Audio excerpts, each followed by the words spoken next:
Welcome back to part 2 of how insulin can spike without a blood sugar spike. Okay, so previously I was talking about veggie meats and how the elements in veggie meats can actually spike insulin, even if your blood sugars don't go beyond 140 milligrams per deciliter. Okay, so let's look at another food element that can spike insulin. So the reason why I really want to bring this to the forefront to you is because when we develop insulin resistance, that leads to so many of these chronic conditions that people get as we get older. Okay, so they are various metabolic conditions. They include diabetes type 2. They include cardiovascular disease. I can go on and on and on. And it's not just that, but it also affects the transitioning from menopause to postmenopause. A lot of times we think, oh, it's because I'm aging. No, it's because we are allowing ourselves to spike insulin. And when we transition, not only the women from menopause to postmenopause, or even beginning from perimenopause to postmenopause, and then for men, andropause, we are becoming more insulin resistant. And so we need to do our part in keeping our insulin levels from spiking. And the first half of the battle is to make sure our blood sugars don't spike. And yes, it does rise after a meal, but we don't need it to spike. There's a big difference there. Okay, so what else? Okay, let me mention this word, umami. How do we get umami? That bliss of delightful deliciousness? Well, a lot of times it's because there is a lot of monosodium glutamate, MSG, that is added to the food, or there is soy sauce that is added to the food, or tamari sauce, and even mushroom seasonings. Yes, all of those, it can make you feel like you are in heaven when you are eating that dish that contains those particular items. However, here's the thing. The food manufacturers have taken those elements from its natural source, like from mushrooms, and then they take the mushrooms and then they make it into a powder. It's already rich in glutamates and free glutamates, and then they make it into a powder, and then even more it becomes concentrated. So free glutamates is the culprit here. And then when you take soy and you strip it off of all its elements like fiber, fats, minerals, and it also then has free glutamates, and not just the soy protein isolate itself that I was talking about a couple weeks ago.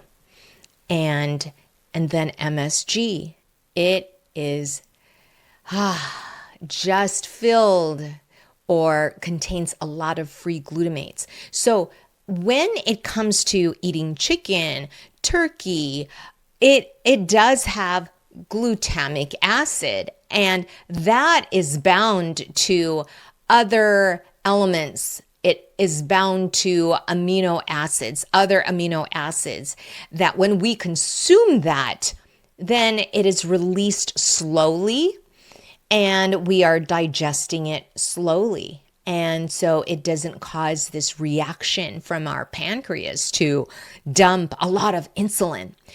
But when these food manufacturers make soy sauce, tamari sauce, when they make MSG, monosodium glutamate, or the mushroom seasoning, well, they have then turned the glutamate into free glutamate. It is stripped of its original source. And so it doesn't have the other amino acids that it is bound to. So it is naked. It is by itself. It is in a high concentration. And so when it gets into our system, it gives a false message, okay, from our tongue. There are a lot of receptors in our tongue, glutamate receptors, that then will actually send a signal to our brain through the vagus nerve. There's a message that is sent to our brain, and then from our brain, it tells our pancreas, hey, there's a meal coming down and it's really rich in protein. But it really isn't. It's just that there's all this massive amount of free glutamates that it's released so much more quickly than if then glutamic acid is bound to other amino acids in like chicken. Okay, but when it is stripped of the other amino acids, there's a lot of the free glutamates that goes into our system, and the pancreas is like, whoa, okay, there's that huge amount of protein that's coming in. And again, it's just that the amount of free glutamates make it look like the individual is consuming a lot of protein. And so it's reacting by releasing a lot of insulin, even if blood sugars haven't risen yet. And because there's all this insulin that has been released, then some people can experience a crash and they might not feel good. And it could be because of what is happening in the system with all these free glutamates that are being bound, that are being released into the system. So it is best to really minimize your intake of those particular seasonings. Maybe best to not use them at all, and to use coconut aminos, because coconut aminos have less free glutamates.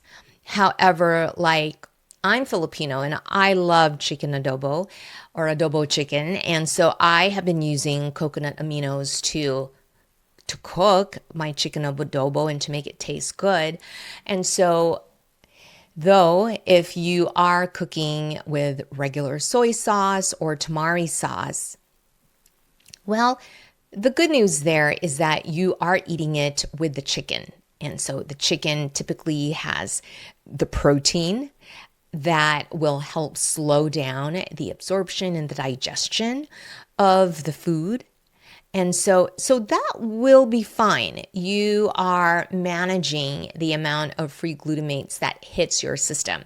However, the broth that usually comes with it, and in Filipino, we call it the sabaw, and that has all of the soy sauce in it. And then you put it on top of rice. Well, that produces a double whammy, especially when you're drinking and eating that broth part of the chicken adobo. So that would make insulin spike higher than we would like it to. Okay, so if you eat the chicken adobo, just eat the chicken and then try to eat vegetables next, and then you can have the rice after. So, yes, these seasonings, they make the food taste so amazing, and it makes you feel like you are in heaven. So let me tell you one more thing. I'm going to go back to mushrooms. Yes, they are naturally high in glutamates, but when they are concentrated in the powder, like I had mentioned earlier, then they become like really high in free glutamates.